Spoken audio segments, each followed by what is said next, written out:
Hi guys, good evening and welcome back once again to the EdWord. I'm your host Eddie, and in tonight's video I will be doing my film review for the latest entry into the DC cinematic universe, Birds of Prey and the Fantabulous Emancipation of one Harley Quinn. I just saw it a few minutes ago, a screening of it. Oh my goodness, what a fun, exciting, funny movie that was, wasn't it?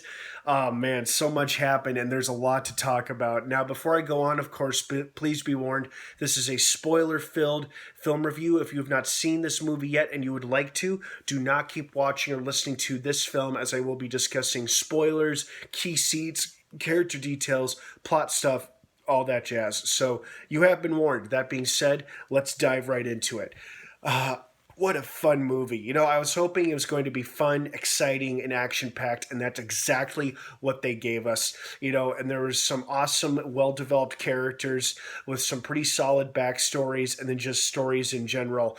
And the thing that I enjoy most about these films, there's a big reason why I enjoy other previous DC films that may not have been as popular as this one. You might call them a bit more controversial or not as good. But reason why I enjoy previous DC films is because I enjoy what they do with the characters. Yeah, the story may not be that great, but I really enjoy what they do with the characters and what the characters do and the adventure and the story that they go on. And Birds of Prey is probably one of their better, if not one of their best examples of that. First and foremost, I loved how it was a very Harley Quinn driven centered film, exactly as they promised.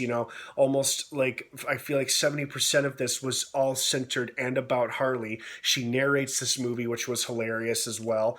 It's all really about her and then like these other characters that she encounters. I loved the relationship between Black Mask and Zaz. I thought they were a great sadistic, funny couple. They both got exactly what they deserved. As amusing as they were to watch, they both were sick, twisted, nasty individuals, and they both got exactly what was coming, with Zaz getting an arrow to the neck from Huntress, who happened to be one of the people who murdered her own family.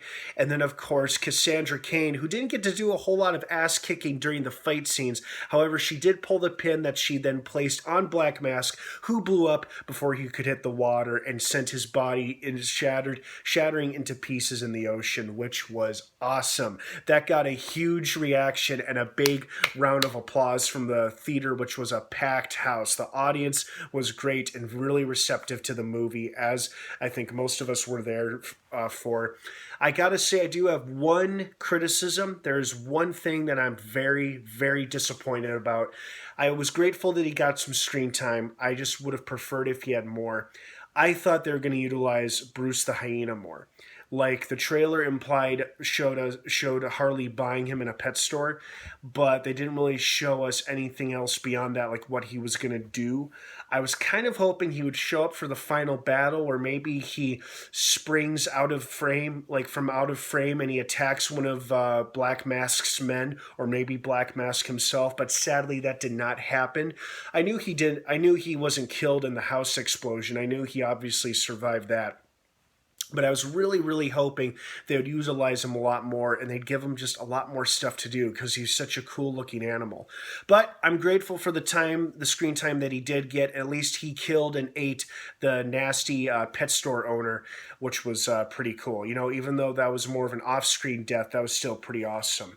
Great performances by our leads. Everybody nailed it in their performance with their character. I totally bought that everyone was who they said they were. They all did a great job, villains and good guys alike, so well done to the cast.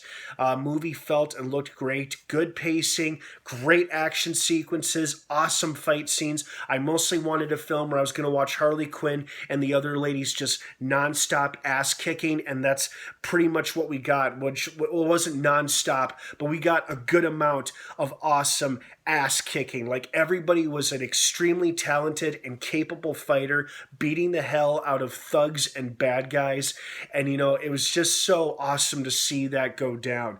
And now I love that other characters like Renee Montoya, Black Canary, and Huntress have all been brought in and introduced into this world in the DC universe, even though this was a very self-contained story. They're out there now, and as the ending implied, they are now indeed the birds of prey. Will Harley and Cassandra make their way back to the birds of prey one day? I certainly hope so, but I love that they're now an operating fighting unit in Gotham City, which was pretty cool. So overall, I really, really enjoyed the movie. It made me laugh. It made me smile my ass off. Like, I felt myself smiling throughout most of this film, and I just thoroughly, thoroughly enjoyed it, and I hope you guys did too. Still kind of bummed about the hyena thing, but I'll get over that. And at least the hyena was there, so that was pretty cool. All right, guys, I hope you enjoyed this movie as much as I did. What did you think of the movie? I want to hear your thoughts and your opinions and your feedback down below in the comments section. Thank you so much for watching. Birds of Prey and the Fantabulous Emancipation of One Harley Quinn is now in theaters playing. Go see it. It's awesome. There's a funny little, not a post-credit scene, but a funny little narration thing where Harley says something that I think you might enjoy sticking around for if you're into that sort of thing. So just a little FYI there. Okay, guys, have a great rest of your night. Thanks again for watching. And of course, until next time, may the Force be with you.